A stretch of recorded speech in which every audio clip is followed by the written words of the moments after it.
And thank you, John, for your prayer. Yes, I can credit today's sermon solely to Ian.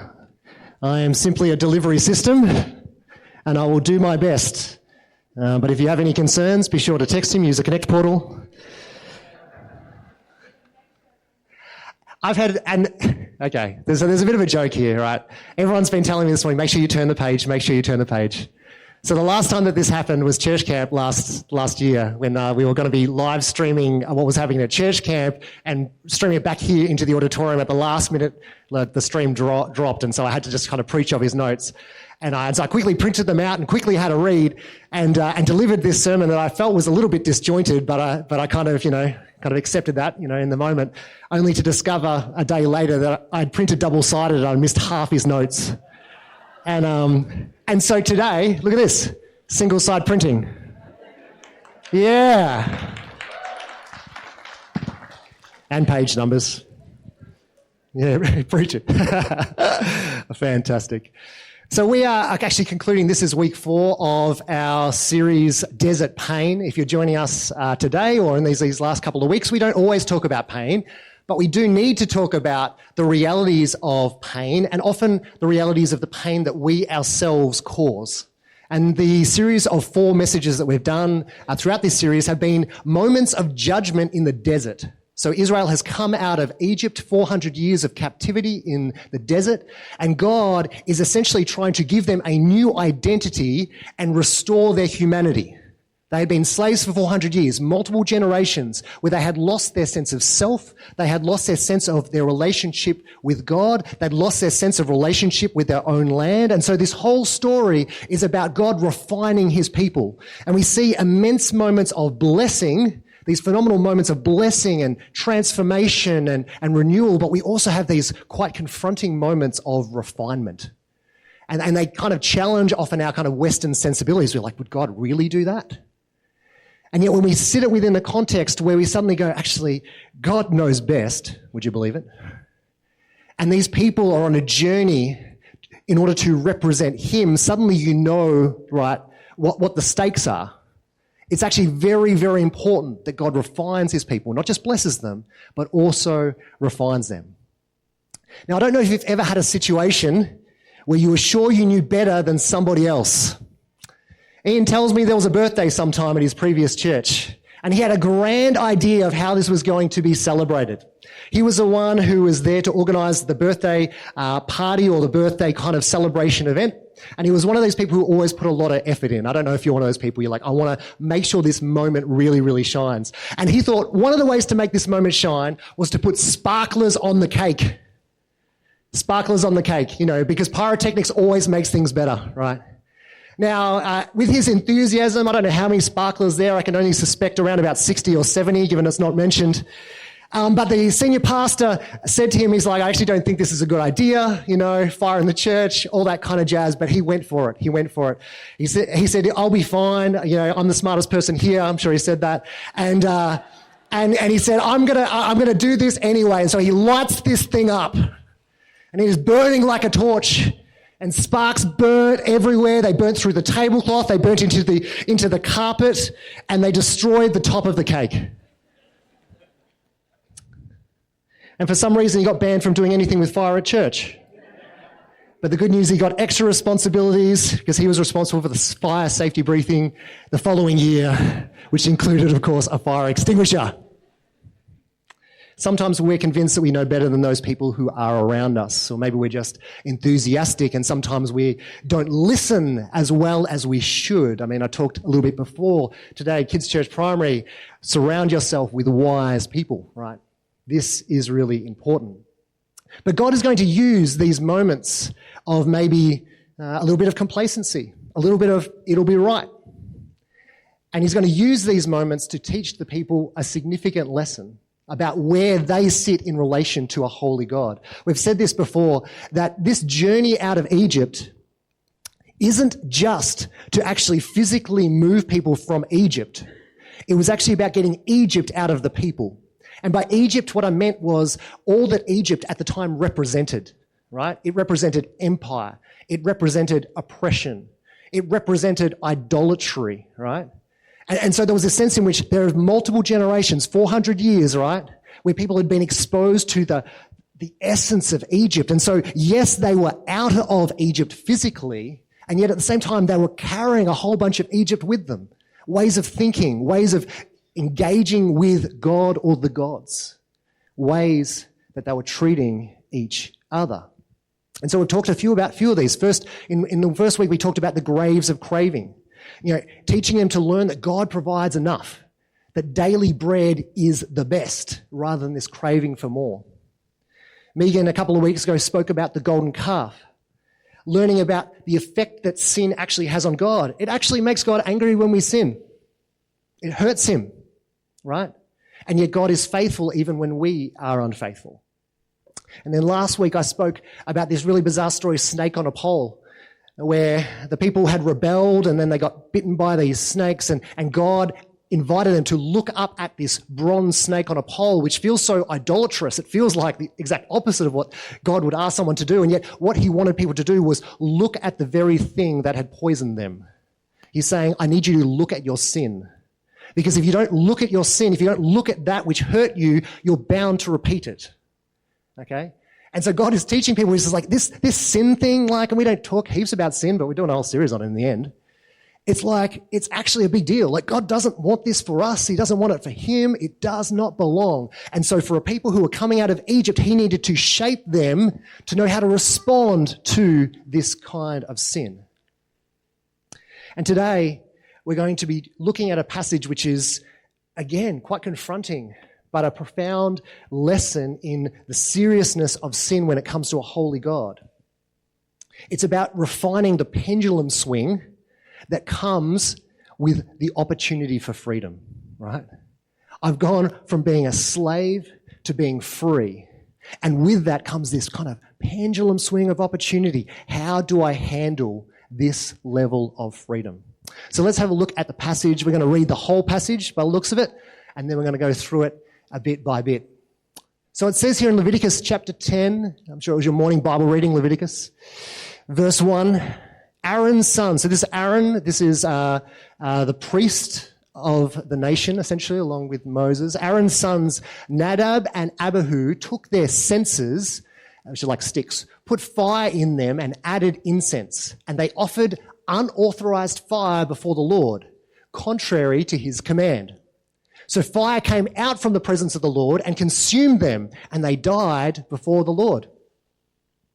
Moses then said to Aaron, this is what the Lord spoke of when he said, among those who approach me, I will be proved holy. In the sight of all the people, I will be honored. Aaron remained silent. Moses summoned Mishael and Elzaphan, sons of Aaron's uncle Uzziel, and he said to them, come here. Carry your cousins outside the camp away from the front of the sanctuary. So they came and carried them still in their tunics outside the camp as Moses ordered. Then Moses said to Aaron and his sons Eleazar and Ithamar, do not let your hair become unkempt and do not tear your clothes or you will die and the Lord will be angry with the whole community. But your relatives, all the Israelites, may mourn for those the Lord has destroyed by fire. Do not leave the entrance to the tent of meeting or you will die, because the Lord's anointing oil is on you. So they did as Moses said. Now, if this is your first time to church, welcome. No, we got to, and we say this all the time at ASBC, it's like, hey, if it's in the Bible, it's in there for a reason. We're just got to help make sense of it, right? We've got to be like, well, what is going on here? This is very foreign, very unfamiliar. The idea of even sacrifice by burning things is unfamiliar to us. We're not as familiar with a context where people are coming out of slavery into freedom and the seriousness of those roles. And usually what we do is, quite rightly, and I want to encourage you in this, we go, that doesn't sound like Jesus. If you're going, that doesn't sound like Jesus, good. Do you know why? Because we should be interpreting the Bible through Jesus as fully revealed, right? God is fully revealed in Christ Jesus. So that's okay. But we've still got to make sense of how God was revealing himself to a people here in the Old Testament. So it's not a light series. These are challenging lessons that the people of Israel are going through. And so let's understand the context again. They've left Egypt. They're beginning to understand what it means to be a free people. God is forming them into this nation to represent him, and they're camped at Mount Sinai. At Mount Sinai, they have received the Ten Commandments, right? And this is what we call in the Hebrew the ketubah. This was essentially like a marriage covenant between God and the people. And so on Mount Sinai and the giving of the Ten Commandments, it was like this marriage ceremony. It was this covenantal relationship that they were entering into with God. And from here, those instructions, they created the tabernacle, this space, this tent where God's presence would dwell. Now, we know that God doesn't just dwell in this space, but for people who he was seeking to kind of journey alongside, this was really important for them to understand that God was with them. And so they made this tent where God's presence would dwell. And along with this, there were priests set aside for particular works. These particular works where they would essentially provide the offerings, and they were the Levites. And they were this thing called consecrated. I know this is kind of some weird language here, but consecrated essentially means set apart in a very particular way. And this began the practice of tabernacle worship and the role of priests. They were to deliver these offerings and they were to participate in these instructions that God had given them in a very specific way, again, in order to get Egypt out of them. And so from this kind of almost high point where we're like, hey, okay, things are starting to work, right? We've kind of got a bit of a system. We understand where God is at work within us. We come to this story. I'm just going to repeat here just these first couple of verses. Aaron's sons, right? So these were priests. They were Nadab and Abihu. They took their censers, they put fire in them and added incense, and they offered unauthorized fire before the Lord, contrary to his command. So the fire came out of the presence of the Lord, so inside that tabernacle space, and consumed them, and they died before the Lord. So this was like disaster time. So we just got all this working, and then suddenly they do this. Now, the words that jump out to me as I read this, and they might jump out to you, is this phrase, unauthorized fire, like an unauthorized fire. And to be honest, we actually don't know what this unauthorized fire is. There were certain instructions that God had given the priests as to how they were to conduct the offerings, and yet we don't get specifics around what exactly they did wrong here. There is, I suppose, different ideas. One particular idea, because of what comes later in this passage, there's suspicion that maybe Nadab and Abihu were actually drunk at the time, and so therefore that was contributing to this unauthorized fire. Maybe it was that the tools that they used were unauthorized tools. They weren't those tools that had been consecrated and set apart for purpose, right? Or maybe they were offering the wrong incense. You know, maybe it was an incense that was traditionally offered to, say, an Egyptian god rather than the god Yahweh. So I just want to be clear, it doesn't tell us exactly why. These are just some things that we kind of pick up from the wider context that could have contributed to this unauthorized fire. And it's actually okay that we don't know, because this isn't a warning about different kinds of worship. It's actually really important to know this. This is like, hey, if you play these particular instruments that aren't consecrated, then fire is going to come out, or, you know, it isn't about how the worship was conducted specifically. It isn't about like hymns or no hymns or a communion table that's in the center of the room versus like, you know, off to the side, or baptizing someone forward or backward, or about whether or not you do the kind of the call and response liturgy that John Hugan loves. You know, it's not about any of those kind of pieces, right? It's not about those bits. This is about something that happened contrary to his command. So the end of that verse there, it's like it was contrary to his command. And so their sin, I'm hoping this slide is here, great. Their sin isn't about different forms of worship, right? It's actually about their attitude toward God. Like that's what's actually going on here. It's like not like, oh man, I just got to make sure I get the right stick or the right offering. It's like this was about a heart attitude that was going on. And there was this pendulum swing that had been happening from slavery to the freedom of a complete nation. And yet that pendulum, it seems, had gone kind of way too far. It's like, we've got this so much freedom, we can just do what we want. I know God's given us this command and we kind of entered into this covenantal relationship and we're married, but also check out the freedom that we have. And they misunderstood their freedom to mean the ability to essentially dictate to God, to shape God however we want, to do what we want. They turned freedom into something that was far more than what God intended for them. They chose to ignore God's command, think then that maybe they knew better. Yeah, chuck those sprinklers on the cake, right? It didn't matter. They thought as God's priests, they could do what they wanted. They were on top of the food chain. And to be honest, this is the example that they would have seen in Egypt, right? So when we talk about getting Egypt out of the people, the priests were the ones who could kind of cajole the gods, right? They were the ones who could make the gods do what they want if they did, certain sacrifices. They could manipulate them. They could appease them. The priests in Egypt had the power. And so for Nadab and Abihu, should I say, there was a desire to be in control and to make the decisions even as they seek to fulfill their desires to God. It's like, yeah, I know we've got this role, but also we want to be in charge. And so this freedom that they got actually built in them this kind of profound pride that actually made them feel like they were above what God had said to do.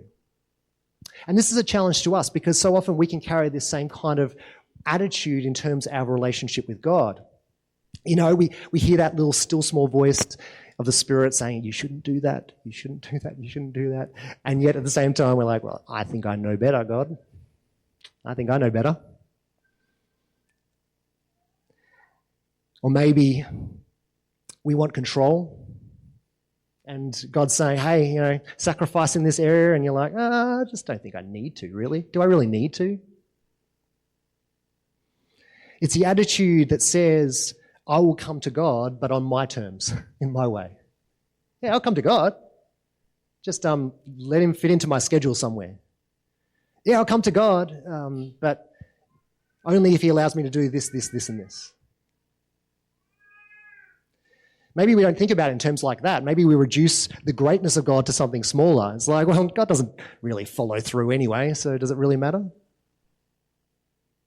These are the kind of things, lies that we can adopt and then absorb. And a big part of it comes back to who we understand God to be, right? Which is so important. In DT, we talk about, if you have never been to DT, you wouldn't have seen this slide, but we talk about two questions that are often asked. Question 1 and question 2, what is God saying and what will I do about it? That's what it means to be a disciple. It's pretty simple. What's God saying and how am I going to apply it? Great. That's what it means to be a follower of God. But there's a question 0 that comes before those two, which is, what is God like? And this is a really important question. It's like, if I don't understand what God is like, then I'm not going to be able to hear him well. Or even if I do hear him, maybe I've shrunk God down to something that essentially means I don't have to follow it anyway. And this issue is present with Nadab and Abihu. They've misunderstood what this God is like. They've missed the understanding of God's character.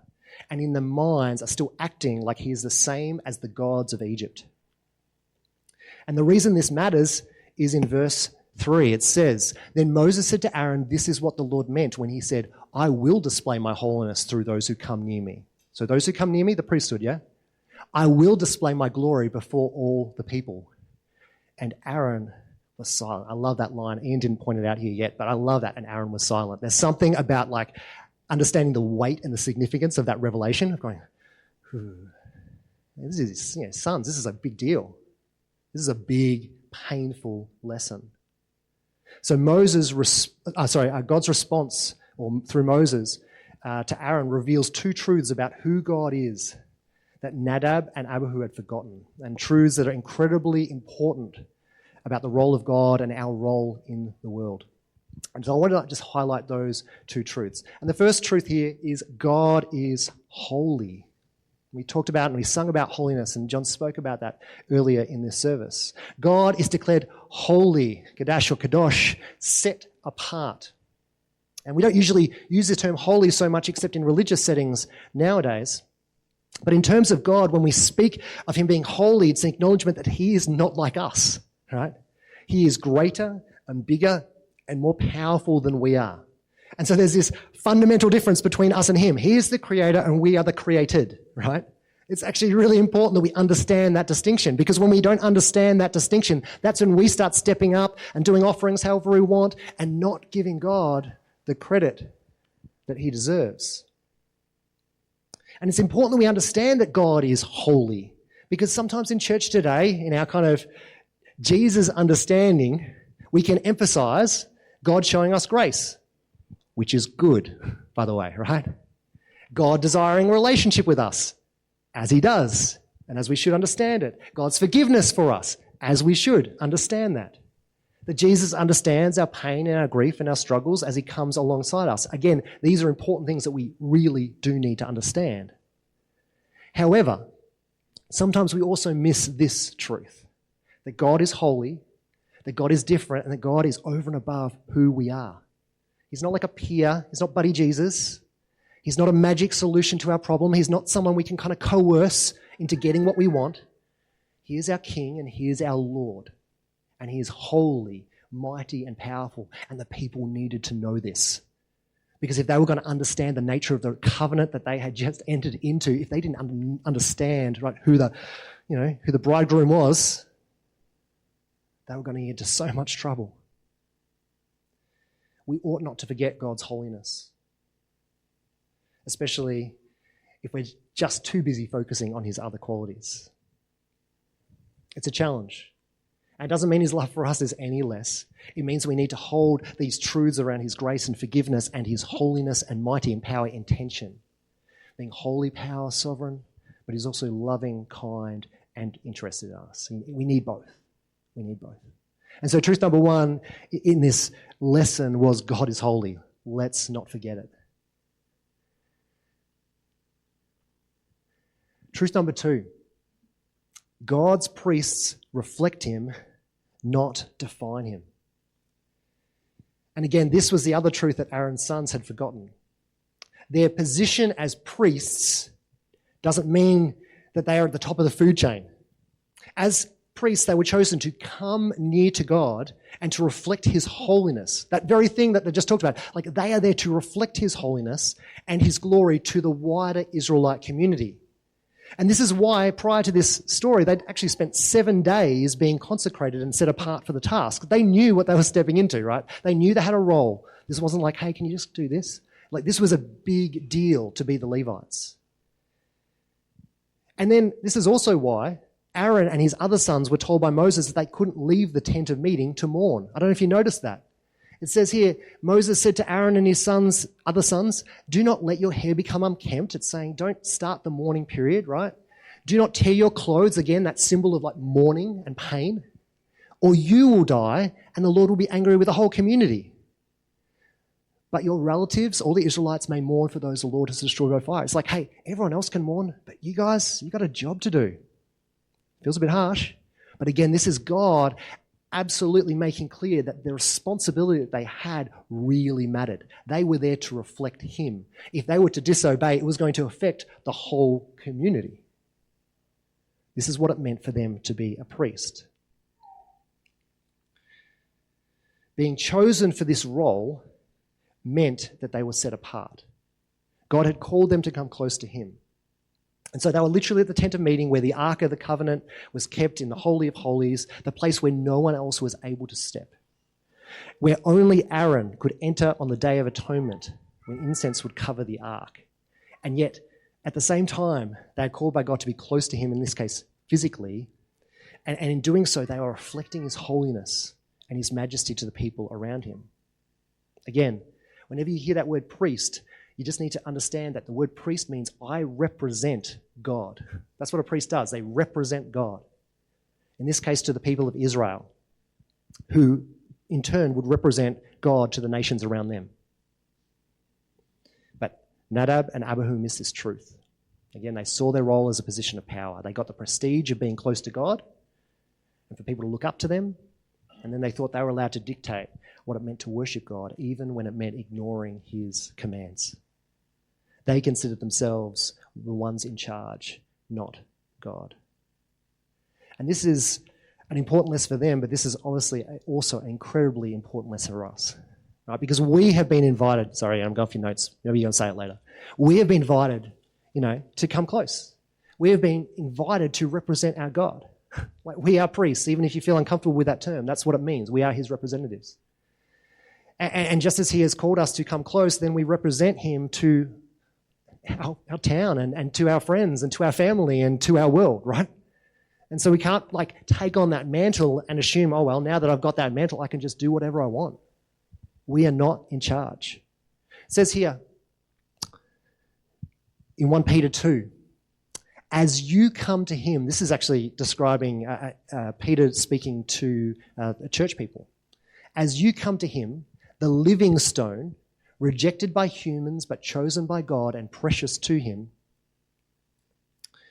You also, like living stones, are being built into a spiritual house to be a holy priesthood, offering spiritual sacrifices acceptable to God through Jesus Christ. So Peter picks up on this very same imagery that appears in Leviticus. And he's just like, hey, that was kind of going on back there with the whole like slavery to freedom type deal. Yeah, you're participating in that. You're coming to him, you're being invited to come in close, and you are being built into a royal priesthood. Later on it says, but you are a chosen people, a royal priesthood. A chosen people, does this sound familiar? It feels very Exodus-like, right? Chosen people, a royal priesthood, a holy nation, God's special possession, that you may declare the praises of him who called you out of darkness into his wonderful light. And so in both these verses, we see Moses' same declaration at work. Right? As we come near to God, we are a holy priesthood. A royal priesthood, in fact, designed to declare the praises of him who called us out of the darkness and into the light. Right? He just picks up on this same Exodus imagery. It's not a new story. This is not a new story. God has always been wanting to do this for us, to take us from places of slavery and captivity to sin, from sin, and bring us into freedom. But that freedom doesn't mean that we just get to do whatever we want. And that is what they need to be reminded of and what we need to be reminded of today. Because as the priests of a holy God today, we represent his holiness. We need to learn the same lesson that the people of Israel did. We need to be reminded of God's holiness because as followers of Jesus, we are priests. While we don't always like to hear that term applied to us, we've talked about this as a church many, many times. We are followers of Christ and we are representatives of him in this world. And we set an example. And so we need to understand our role and position with him. God is holy. God is sovereign. God is mighty. But he's also loving, kind, full of grace and just. And so as we are called to represent him, it also is a calling to submit, choosing to honour him instead of seeking to go our own way. And I suppose the question that we're essentially left with is, will we submit our desire to be in control of God and instead reflect his holiness to the world around us by living out his ways?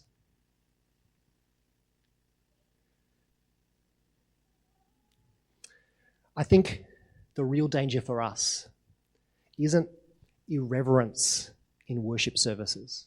Maybe there's times to critique different bits and pieces, but I don't think that's the real danger for us, right? I actually think the real danger is irreverence of the heart, where we slowly shape God into someone manageable, predictable, safe. We shape God into the God who agrees with us, the God who doesn't confront us, essentially this God that exists to affirm our choices rather than call us into surrender. That was the danger that these two priests fell into, because they thought that closeness to God meant control over God. But the lesson that Israel needed to learn in the desert, and the lesson that we still need to know today, is that God is holy. He is set apart. He is not ours to define. And as uncomfortable as that can make us at times, this is actually really good news. Because a God small enough to manipulate is also too small to save. Right? And so the invitation of discipleship, following Jesus, is not to control him, it's to trust him. To lay down our need to define good and evil for ourselves, to stop approaching him just on our terms or reducing his holiness to fit our comfort levels. But instead, our calling as a kingdom of priests is to reflect him well. As his people, as his priesthood, and as those called to carry his name into the world. So let's just take a minute now to consider that pendulum swing.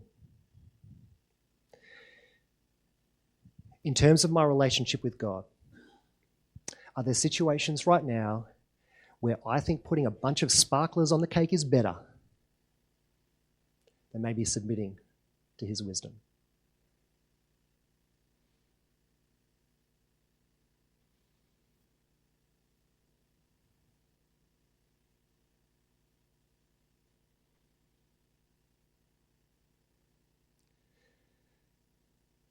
Have there been any promptings recently where God has brought something to your attention and said, hey, do this or do this differently, that you have dismissed because it doesn't fit your picture of a comfortable God?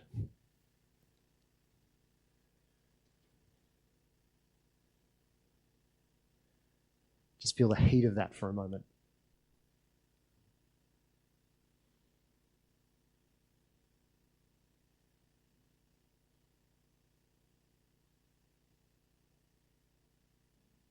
Perhaps today it's about truly taking on that role and recognition of a priest. And you might have been like, that's someone else's job. That's the pastor's job, or that's the Pope's job, or whatever. And today, God is inviting you to truly understand that he invites you close. But with that closeness comes responsibility to represent him.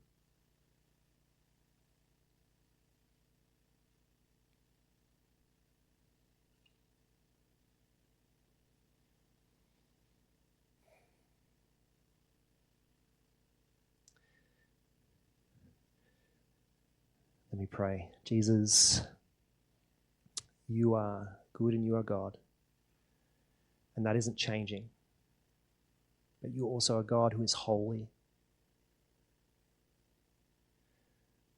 You're worthy of our honor and respect, and we don't want to put you into a box or shape you into something that we can manipulate. For you are our creator and we are the created. And yet, God, you have chosen to make yourself known. You've invited us to come close. That's just phenomenal.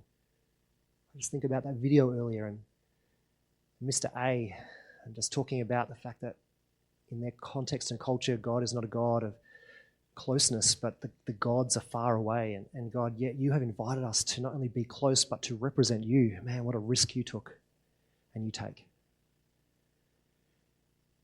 And yet at the same time, God, we know it to be the most profound invitation of grace and forgiveness, God, that represents your heart. And so, God, if we need to take your holiness a little bit more seriously, I want to pray that we would do so. If we need to listen to that still small voice and be obedient this week, may we do so knowing that you're inviting us into greater levels of freedom, even if it comes at a cost.